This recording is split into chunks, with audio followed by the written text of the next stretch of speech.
Keep watching this video for a contrarian view on something I stumbled upon recently. So the common wisdom in investing today, and indeed something that I have followed myself, is the idea that software is a better bet than hardware. And I'm pretty confident you can go and ask 100 investors and 95 of them will give you that same opinion, maybe even 99. And for so long, I've thought, that's definitely true because of X, Y, Z. And the truth behind that is something that I'm actually starting to question. And that's because of some recent experiences that I've had. And when you're thinking about return of capital, i.e. trying to get your equity back at some stage as an investor versus return on, it's like, there's a big difference there, right? It's a slightly more conservative approach. I just want my money back rather than give me hockey stick growth. And this is something I've been thinking about quite a lot recently. What does it mean with artificial intelligence and the improvement that brings, the efficiency gains on the back end of a business? Do you even need a business partner? Maybe that's not the case any longer. Why does it help to have a shared talent pool at the top of a business when maybe you just don't? So really, I've been questioning some of my previously strongly held opinions. And that's what this video is going to be all about. Basically, hardware versus software as an investment. Now, you might be wondering, if this is the first time you've tuned into the podcast, why listen to me? Very briefly, I've been investing my own money for over a decade. I've made some great calls. I've also made some really bad ones. And I like making these videos because I can help people avoid the mistakes that I made. And also, it's a great way for me to learn new things. So if you find it valuable, give us a subscribe, give us a like, whatever platform you're on. If you want to get in touch, then reach out to me on email, hi@𝐄𝐏𝐈𝐒𝐿𝐒. And really cool, I'm a big advocate for Nostr, right? Free speech online couldn't be more important in today's environment. So download a podcast player like Fountain, have a tune in on there, and you can send me some zaps or some boosts, which I highly recommend as an experience. So let's get into the meat and potatoes of today. A brief history just to begin with. So I've been investing my own money. I'm not going to go into why I got that, but it's really difficult. You get this cash into a bank account. It's like, how do I know that 10 years from now, I've got a good chance of not only having this still there, but being able to give it to the next generation? True legacy style inheritance planning. And therefore I started investing. And this took me through a bunch of different things, such as an early stage investment group called the Green Angel Syndicate, which is based in the UK, looking for early stage clean technology startups. I invested in 9 companies through that syndicate. I read a great book by a guy called 𝐿 called Angel, How to Turn 100 Grand into 100 Million. And that was fascinating. What's the playbook on angel investing and how does that work? And I went through some programs, one called Entrepreneur First and one called Antler, which are talent investment venture capital funds. So they throw 100 people in a room together, they pay for them to be there for 3 months, and they try and match people up saying, okay, you're the technical guy, you're the commercial guy, show me how you're going to build the next Google. And they would place bets on businesses that came out of those accelerator programs. The long story short of all of this is like, software is a great bet. It didn't used to exist as a business model 25 years ago in the same way it does now. The cost of marginal production to fulfill a new customer is close to zero. And that's why you get this extraordinary breakout growth if a company gets super traction and hits product market fit. And the next step is then what you see today, which is actually what largely people think is the internet, which I would question itself, but digital monopolies. And they're able to defend those monopolies with all sorts of tactics that are very interesting to pull apart and not the point of this video. What I'm really getting into here is like the status quo has become such that, yes, software is great, hardware, no. And there's tons of other reasons for that, but that's enough of an introduction to this now. So I have been putting money into software companies, and some of them worked, some of them didn't work. I'm also, of course, a huge advocate for Bitcoin. That changes the landscape of purchasing power over time, is actually money rather than an investment per se. Saving and investing are not the same thing. Sound money, the Austrian School of Economics, maybe I'll make another podcast on that, because that is a huge moment as an investor when you realize that actually you can just save money in Bitcoin as the tool rather than having to invest in all these things to try and make a return. Anyway, lately, a friend of mine chatting away, if he ever watches this, he'll know it's him that I'm referring to, really, really is hitting me with some cool stuff. And I'm not going to say exactly who they are, but the structure of the conversation and the thrust of it is still valid for anyone else out there like me who's a retail investor trying to figure out, well, what's the best way of keeping what's mine, taking a sufficient amount of risk, and really hitting some good returns. Now, the business case is interesting. So it's a vertically integrated set of businesses for which he controls. So they're his businesses, and it's in the raw material production space. So you basically, the input is a raw material. The output, after a series of different refinements, is then products for a market that other people can buy. And what he's doing is he's using AI in a way that previously wasn't possible to write bespoke code for machinery in that raw production process that is basically it's faster, cheaper, and more bespoke than anything that's been possible before. So the major shift in the investment landscape here is this previously held viewpoint of Marc Andreessen, software is eating the world. It's a good quip. It was a great quote and was very helpful for a lot of people to make a lot of money. But is that still true? And what if it's the case that AI is eating software? And so the trend is very clear, in my opinion. These big software engineering heavy businesses are either paying outrageous numbers for the talent that understands how to create the artificial intelligence, or they're sacking them. And so previously, a software startup had a moat, in a sense, which is, you've got a product manager, you've got a front-end engineer, you've got a back-end engineer, you've got a graphic designer, and those guys cost hundreds of thousands of dollars a year to put in a room together. And so for me as an entrepreneur following an idea in software, it was like, well, I've got the idea, I've got the business case, but now I need some money to pay hundreds of thousands of dollars to actually build this thing. So what if that moat, that talent moat, is gone, right? Where is the defensibility in a software business going forwards? And so it's a really interesting change. Now, what does it mean? Some digital monopolies I wanted to mention that, things like Uber, Lyft, Spotify, Snap, Twitch, what do they all have in common? Well, they're valued at huge numbers, but they're not profitable businesses. Like, how does that work? And more I see that the status quo venture capital industry, I would like to think of myself as someone who believes in the honor of venture capital. I believe it's an extremely important process. It's like capitalists taking large risk on early stage bets for potentially high payout. And it's exactly the same as what was happening hundreds of years ago when people were setting sail from Europe in search of new places to populate and to trade and to build businesses. There were people somewhere that took risk on those risk takers and gained a reward. And it's the same thing today, but with a inflationary monetary policy and central banks in their current guise, the funds that sit at an early stage, what was a seed stage is now a pre-seed, or it may even be a pre-seed. The valuations have gone up, the check size has increased, but what are they doing under the hood? Like, what's actually changed? And it's basically a symptom of a inflationary monetary policy and cheap money. The venture capital industry has become what it is today. And so what does this mean going forward? Like, how is it going to be possible to make the kind of returns that were previously made if the ability to create software bespoke to a business problem, so you're chopping the engineering cost out, you're chopping the time issue out, and you're getting something that's absolutely specific to the business problem you have? Well, that's a big, big change. So is the idea of hockey stick growth still valid? Big, big question.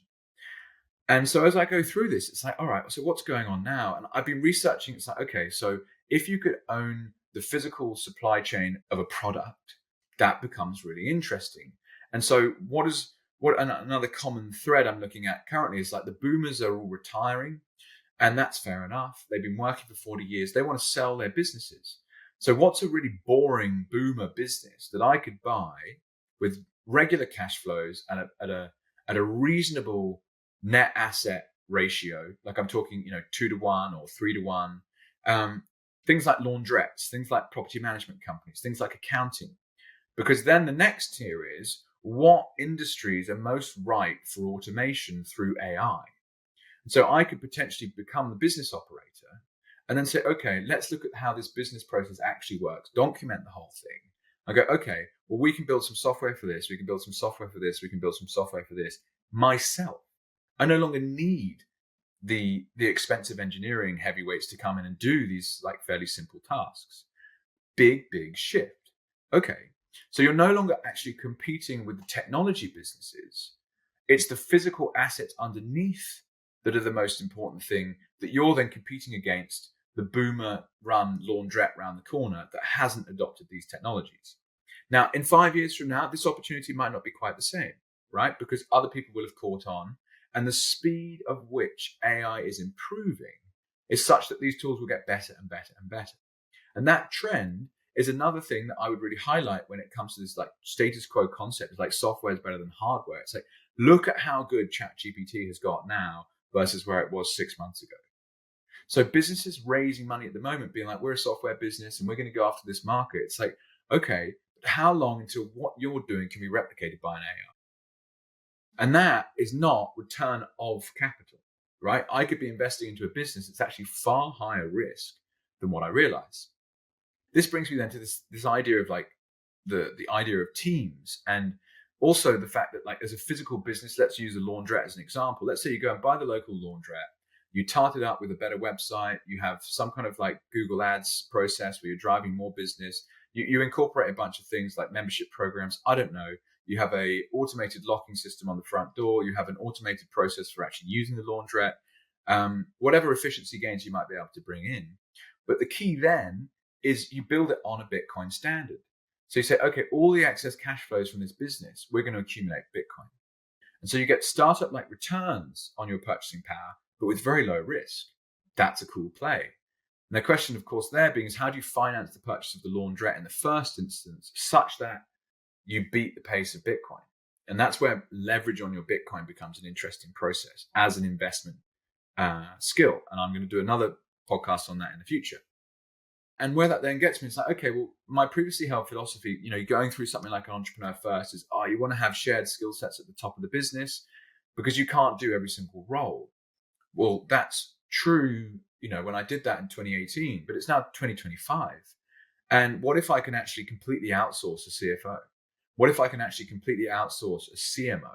And when I say outsource, I can ask ChatGPT or Grok or any of the other different AI tools, give me the best strategy for this specific business when I want to grow at this specific rate, and I've got this much to help me do it, or this much time. And it's basically a brainstorming process through which I can input information. The output, I still have to distill. Like, you can't let the AI think for you, and you also have to be very wary of its ability to lie. This has come up a few times for me recently. But maybe I just be the business owner myself. And it's like, okay, any gaps that I don't currently have, you don't know what you don't know, that's true. But I can be in control. I don't need to have to listen to anyone else. Most of the problems I've ever had in the startup space have been team issues. Falling out with someone for a piece of behavior or having a difference of opinion on a vision. And it's gone, right? You're like, actually, I'm the business owner. I control this. I see the strategy is this. This is the operational requirement for year one. And this is what I think we're going to go and do. So, okay, this is really interesting. And you can make faster and better decisions. Cool. And so what's the rest of the marketplace doing? Well, especially in this kind of boomer-owned space, they got their eye on retirement, right? They've been working for 40 years. They're not going to be sitting there going, okay, how can I improve this business? How can I make it more efficient? How am I going to outcompete everyone else? I keep control of the business myself. I finance it in a way that I think is effective versus Bitcoin as an ROI. And then I'm going to incorporate these efficiency tools.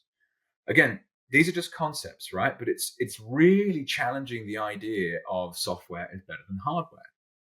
Now, as I run through this, side note, if you think this is interesting, drop us a comment, get in touch, like find me an email, hi@𝐄𝐏𝐈𝐒𝐎𝐃. And as I said before, like a big fan of Noster, so jump on there, get in touch, send me some zaps. I'll get straight back to you with one myself. A great way of communicating online, and in particular, a better allocation of our capital, because we can't be switched off. The platform risk is significantly lower. Anyway, having pumped Noster, the additional context for this is I did a deep dive on Satlantis, a business that's being built at the moment, and it's kind of the convergence of Nostr and AI and Bitcoin.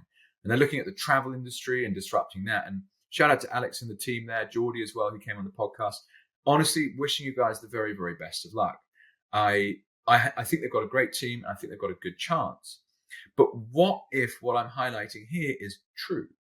They might well raise a seed round and then maybe a Series A. But like AI is improving at such a pace that original use case of like, okay, you land in a new place and you need help with recommendations from a social graph that actually already exists. Like, who's going to pay them? What is the business model there? Now, in some ways, that's the risk of a startup investment. You've got to just let that one happen. But in other ways, it's also like, okay, well, maybe there's a different model that the true return on equity, the true return of capital could be. And maybe I'm seeing it now. Maybe it's evolving. And so, okay, let's think about this. Like the use case we mentioned of obviously the laundrette, the speed at which ChatGPT is improving. It's like, okay, you can take this physical process that you're pretty certain is going to be demanded in the future. Where is the puck going? Yeah, just to reiterate that point, as investors, that's what we want to be thinking about. It's like, what's happening right now that helps us predict where the future might be? And so ultimately, it's like, okay, hang on. So maybe we're measuring things wrong. Now, anyone that spent any time looking at Bitcoin knows that Bitcoin as money is measuring value. Value ultimately is completely subjective based on human action and what the individual requires in any one moment. But it's one of the reasons why I therefore love this concept of like a 3-tiered approach to capital. So you've got the humanistic capital, you've got the intellectual capital, and with those two, you drive financial returns. And so, let's buy Uber, let's buy Lyft. They're really great businesses to own. They're not profitable. So because of the kind of warped way of money printing, the business looks like it's valuable, but is it? Well, maybe not. So the symptoms of broken money, they're everywhere, right? And so when a software development process can be done at a fraction of the cost, a fraction of the time, and totally bespoke, where does the value come from?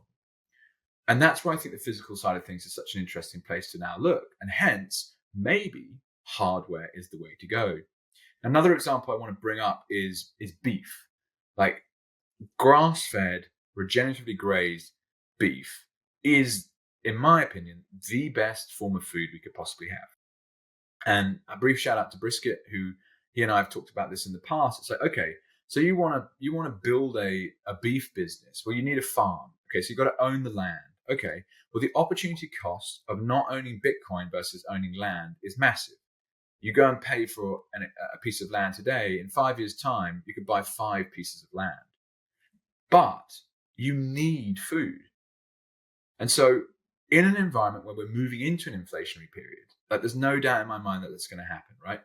The bankrupt, the level of debt to GDP of all the major countries around the world, driven by the Fed, is so high that they can't do anything but print more money.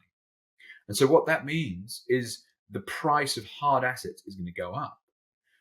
And so maybe, just maybe, the comparison of the Bitcoin returns versus land, you're making the wrong measurement, like I touched on before. Maybe we're measuring the wrong thing.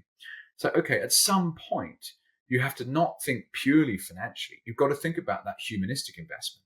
It's like you've got to live somewhere, much like my last episode when I was talking about you can't live in a Bitcoin, where you need shelter, you need food, you need to clean your clothes, but maybe you'll do it yourself instead of going to a laundrette. And so, okay, so what does this look like? Well, maybe you have to own the land. Maybe you have to rear the beef. Maybe you have to then process that beef yourself.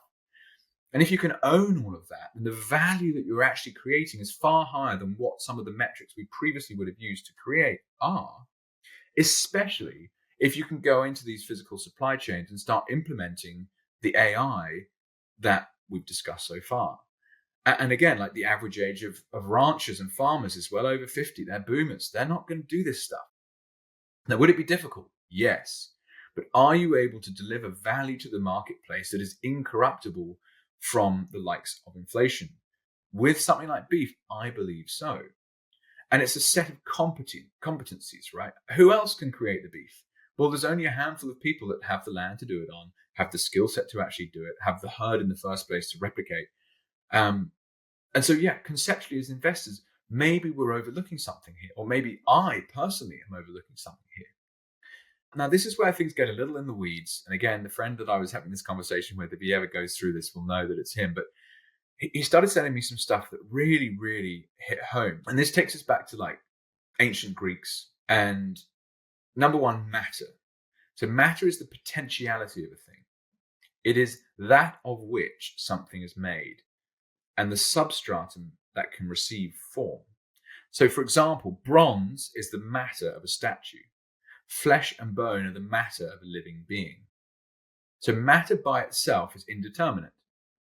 It doesn't yet have the actuality of the thing until form gives it structure. Does that make sense? So the raw material is the matter, but the output is the form.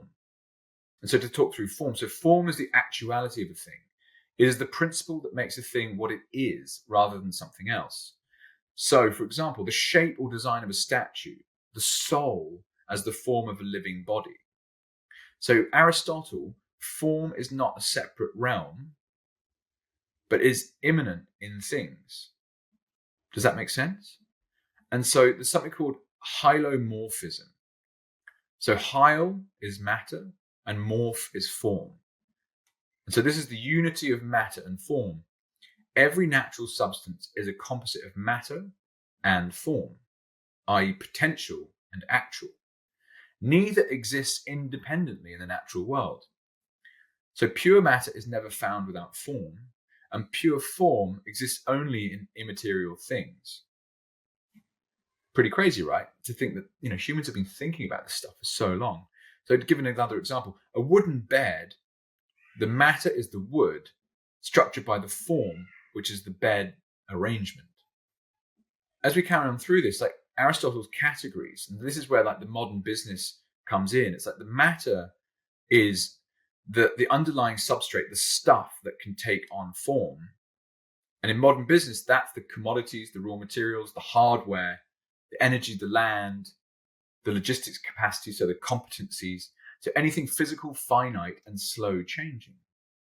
And then the form, the structuring principle that makes the matter what it is, in modern terms, that's then the software, the data, the AI, the design, the brand, the user experience, the pattern that extracts value from matter. So to re-highlight that, so the matter is anything physical, finite, and slow changing, and the form is the pattern that extracts value from matter. Interesting. So this is very much like form and matter, the business principles I'm talking about today of software versus hardware. And in particular, this idea of form, i.e. the software layer. So what if our access to complex form is now so cheap and so fast that any individual can do it on an iPhone from wherever their business problem is? And how is that defensible if you're just investing in form? I don't know. It's a great discussion, this, and that's why I wanted to make this podcast. And so the tension in modern economics on the matter side of things, aka commodities, it anchors you in real assets with scarcity and intrinsic durability. Costs are not collapsing. If anything, they're rising with scarcity or logistics shocks. So an example being, the energy industry, metals, real estate, right? And on the form side of things, aka information processing software, the costs collapse rapidly. That's Moore's law, that's AI models, that's cloud scale.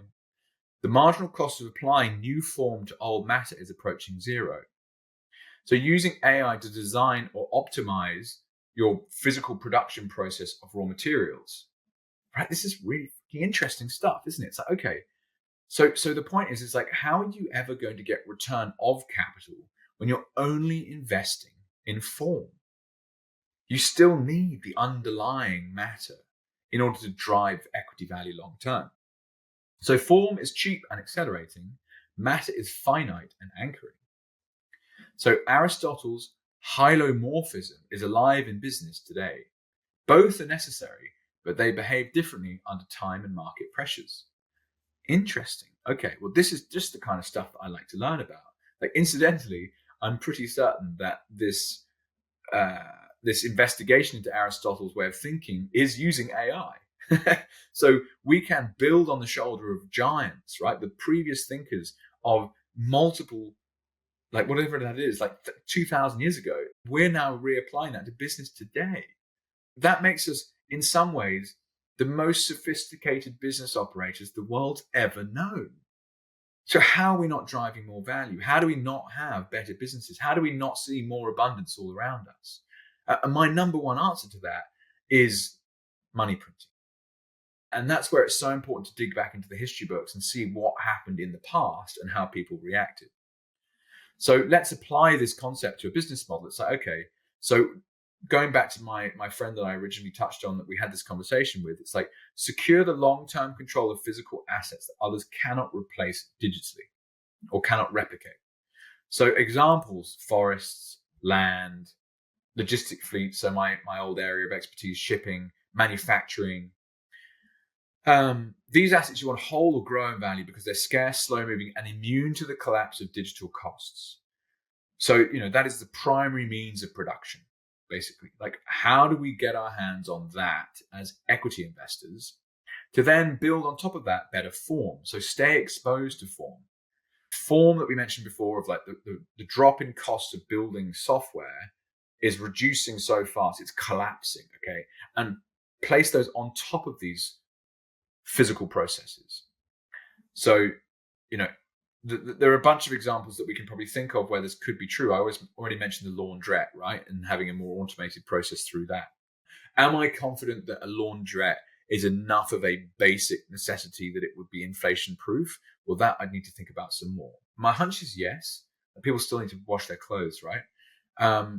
But who knows what could happen, if the energy prices go sky high. And I'll touch on an example in a minute that really gets you thinking. The point is the cost of form keeps falling. So your competitive edge increases as the tech costs collapse. And this is what I touched on before, where basically you're competing against other business owners in traditional physical businesses that haven't adopted any software in the way that you're envisaging. If you anchor too heavily in matter, you risk becoming a commodity business where price competition erodes margins.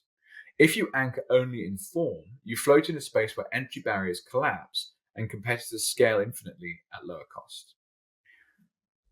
The hybrid is obviously the base case of those two combined. So matter is the scarce base, form is the multiplying layer. I mean, isn't this cool, right? This is the kind of stuff that really gets me pumping. It's like, for so long I've overlooked physical businesses as just not the way to go because of the lack of ability to scale. And therefore software is just a much better bet. But what if I'm wrong now that software is now that AI is eating software? So the hybrid is matter is the scarce base, form is the multiplying layer, as I just touched on. Your business owns finite substrates and you continuously apply ever cheaper forms, i.e. you're constantly upgrading the software, the AI, and the data approaches to how you're running those companies or to how you're providing those services. And so the result being is the assets you control are worth more in your hands than in anyone else's. And that, I think, is the key insight for like, how do we beat the Bitcoin hurdle rate? Well, one, are we measuring things correctly? And two, what if there is a humanistic capital here that's being completely overlooked given the capability of building something like what I'm just discussing? Now, I want to make some shout outs to some previous episodes that I've done, which will be interesting to have a look at. One is with Pete Wynn, and Pete is talking in great detail about how he could potentially build a platform for completing micro tasks with AI, and Nostr is a part of how he would build that. Point being is it's a way of becoming more efficient. And he's really thinking about, like we talked in the past about the high street and how you might make a cafe more efficient or how you might make a florist more efficient. So that's a fun rabbit hole to head down, and Pete's absolutely at the forefront of what's going on here. Rupert Faust, who is working on a project in Australia and really thinking about like what happens when shit hits the fan, right? This inflationary environment that we know is coming, land is scarce. Where are you going to live? Where is your shelter? Where's your food coming from? And perhaps I know that Rupert's already doing this with the marketing he's doing and the podcast and really layering on this more efficient stuff above the underlying asset he's managing is a really cool thing to think through. And finally, Sam Benson, who came on the podcast recently talking about OceanBit and how to harness ocean thermal technology to run data centers. And I've just written it off hardware too hard. But then you think, actually, shit, if that's successful, the access to energy and the ongoing ability to provide value to the marketplace, a technology business like what Sam envisages, is huge. And he can also layer on this AI, right? So maybe that is the edge he needs to actually get together a project that makes sense from a hardware perspective. So those are really cool conversations. Go and have a look at those. And as I thought further about this, I also like the idea of a physical product sold digitally. So, the classic set, you go on Instagram, right, and just get pounded with adverts and people just selling all sorts of crap. I bought I had some cracked heels, and I bought something called 𝐂𝐿𝐒𝐿𝐒, which is a really cool little product where basically you have some cream on your heels and it sold you these like mini socks to wear. Is that something I'd buy in a hyperinflation environment? No. But the concept applies. Like, sell stuff people need and fulfill the supply chain yourself if you can. And some background reading, like go and read When Money Dies. The hyperinflationary Weimar Republic, it's crazy, right? But if you were selling eggs, you did okay. And, I'm quite bullish on real estate, especially here in Australia, given all the things I've learned recently. But beware, because again, I started reading just last night, The Diary of Benjamin Roth, an American guy in Ohio during the Great Depression, has written this really fascinating diary of his experience in watching financial markets. And there was a quote I came across, who's basically saying real estate investors got hammered and they couldn't even collect rent. And when that was the case, they couldn't afford the interest payments, and all of the financing businesses were under the pump as well. So the reclaiming by the banks, and banks became huge real estate owners, and the tax position was such that it was often better to knock the real estate down than keep it there for the future. Like, how crazy is that? But real estate investment, oh yeah, it's totally fine to put down a deposit, take on some leverage, and you can always just rent it out. But what if you don't get paid, right? What if no one's got any money? Like, I'd prefer to be selling eggs than selling housing in that incredibly unlikely, but also it's happened before scenario, right? And so it really gets you thinking, doesn't it? It's like, shit, this whole like, maybe I need hard assets. That's what I want to get involved in. Now, time will tell, of course, but final thing I want to touch on is another amazing book that you've got to go and check out. There's a Guy Swan Bitcoin Audible podcast series where he actually just reads the whole thing. It's called The Great Taking. And it's an incredibly in-depth look into what could be going on under the hood if there was some kind of debt jubilee. And the threat is debt is a weapon that will be used by central banks and the securities law that they've created and the enormous derivatives markets to hoover assets onto their balance sheets, which are ultimately private people, right? The Federal Reserve is a private institution. Who are the shareholders? We're not entirely sure. That's the crazy thing. It is not a government institution. Let's be very clear about that. When this is playing out, you've really got to consider that, right? Because, let's take on some leverage. We'll get into real estate. That's a hard asset. We'll always get paid a rent. But hang on, what happens if the rent dries up? Well, suddenly you're on the hook for the interest payments. Okay, well, fuck, you don't have any money, mate. Oh, you've got to sell them. Or maybe I'll just keep them. Oh, no, the land tax has gone up because the government's bankrupt as well, which is what's caused this problem in the whole first place because of inflationary monetary policy and loose spending and complete unaccountability from the people that supposedly run our economies for us. So just beware, right? There's risks everywhere. Counterparty is a massive problem.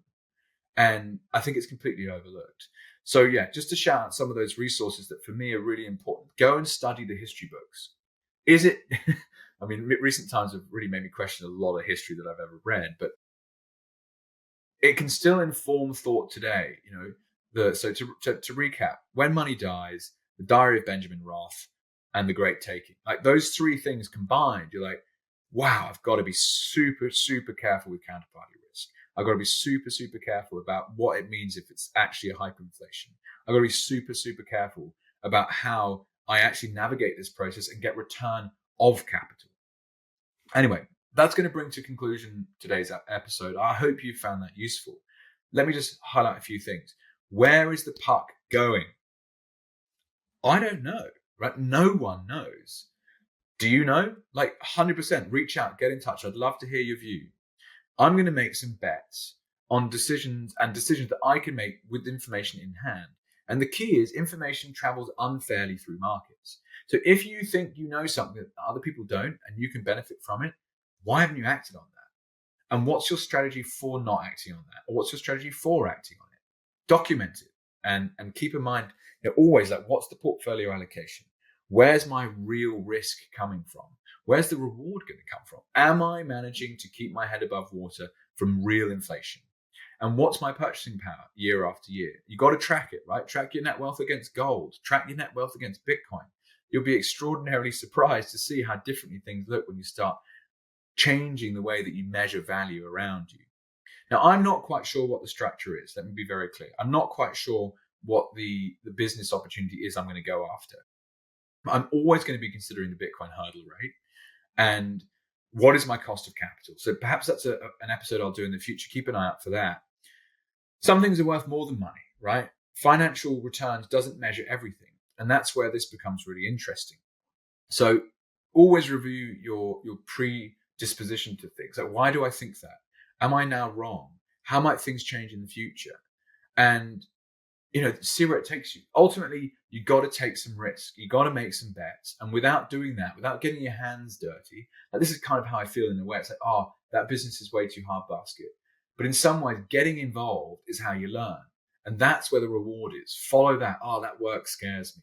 It's like the only way you're really going to understand what it's like to understand risk. Let's just use Australia as an example today. Is, are you running a business in Australia?